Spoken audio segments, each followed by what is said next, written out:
Iran पर अमरीकी हमले के बादल छटने लगे हैं। सदर डोनाल्ड ट्रंप ने आगाह किया है कि ईरान में मुजाहिरों के दौरान होने वाली हलाकतें कम हो रही हैं और मुजाहिरीन को फांसी भी नहीं दी जा रही। सदर डोनाल्ड ट्रंप ने कहा वो देखेंगे कि आगे क्या होता है। मीडिया से बातचीत में अमरीकी सदर ने ईरान पर हमले को मुकम्मल खारिज अज इम्कान करार देने से भी इनकार कर दिया। We've been told that the killing in Iran is stopping, and it's stopped, and it's stopping.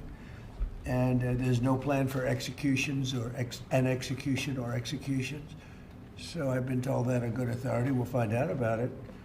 I'm sure if it happens, we'll all be very upset, including you will be very upset. But that's just gotten to me, some information that the killing has stopped, that the executions have stopped. They're not going to have an execution, which a lot of people were talking about for the last couple of days. Today was going to be the day of execution.